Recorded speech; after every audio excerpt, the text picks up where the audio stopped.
Pour stimuler le tourisme dans la région, 5 pays d'Afrique australe, l'Angola, le Botswana, la Namibie, la Zambie et le Zimbabwe s'apprêtent à franchir une étape majeure en instaurant un visa commun inspiré du modèle Schengen européen. Une démarche qui vise à faciliter la circulation des touristes et à promouvoir le développement économique par le biais du tourisme durable. L'Angola, le Botswana et la Namibie rejoindront prochainement le programme Casa Univisa, un visa unique permettant déjà aux citoyens de 62 pays de visiter la Zambie et le Zimbabwe, ainsi que de faire une excursion d'une journée au Botswana. Ce visa, dont le coût s'élève à $50 américains, offre une validité de 30 jours sur une période de 12 mois, à condition que le titulaire reste dans les pays participants. Pour les autorités de ces pays, l'obligation pour les touristes d'obtenir des visas spécifiques pour chaque pays constitue un frein majeur au développement du tourisme transfrontalier. En levant ces barrières administratives, le Casa Univisa devrait contribuer à augmenter le nombre d'arrivées de touristes et la durée de leur séjour dans la région, générant ainsi les retombées économiques essentielles pour les pays participants. En 2023, la Chine a fait un bond significatif dans la production d'hydrogène vert, surpassant les attentes avec une production estimée à 220 000 tonnes, bien au-delà de son objectif initial de 2 000 tonnes pour l'année. Cette performance est principalement attribuable à l'augmentation de la capacité des électrolyseurs ayant atteint une installation cumulée de 1 gigawatt.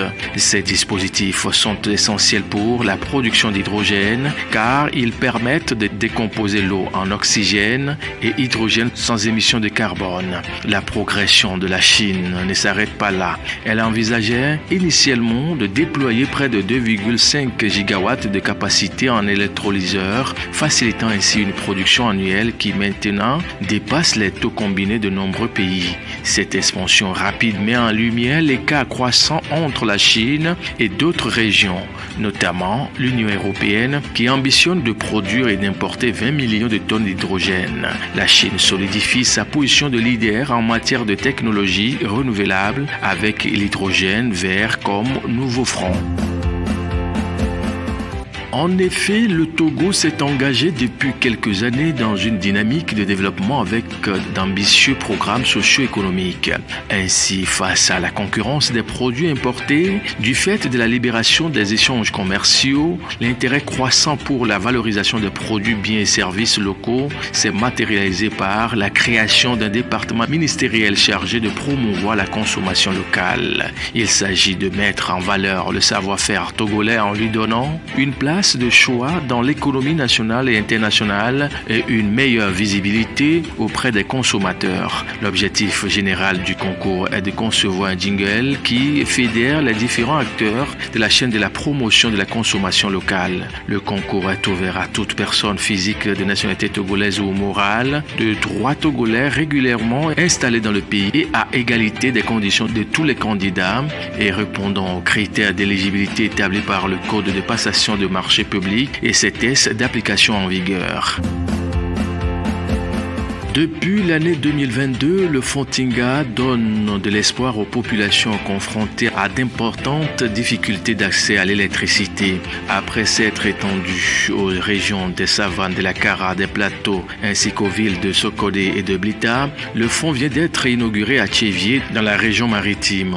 Dans le cadre des travaux envisagés, il est prévu à Tchévié la construction de 240 km de réseaux électriques pour améliorer significativement la qualité de vie de nombreux foyers.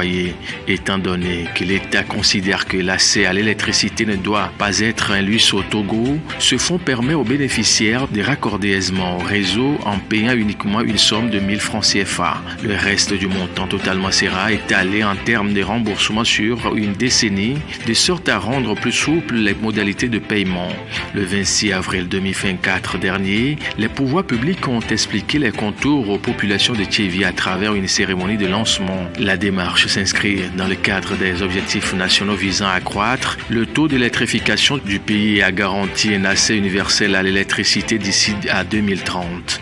Le fonds Tinga se positionne comme un palier essentiel dans la résolution du défi de l'accès à l'électricité au Togo. Avec ses réalisations, il est appelé à jouer un rôle déterminant dans la quête d'un avenir électrique plus brillant pour tous.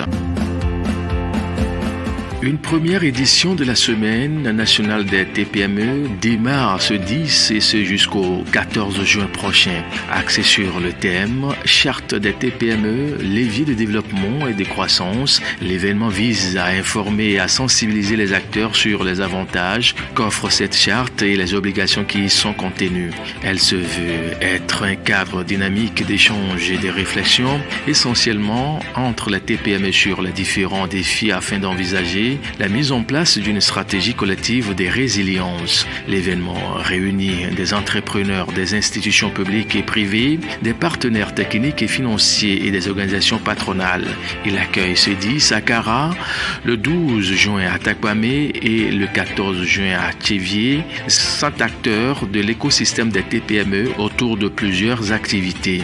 Il s'agit d'un panel, une section de brainstorming, un débat en plénière, un déjeuner de réseautage offrant un cadre privé d'information, de prospection et d'échange.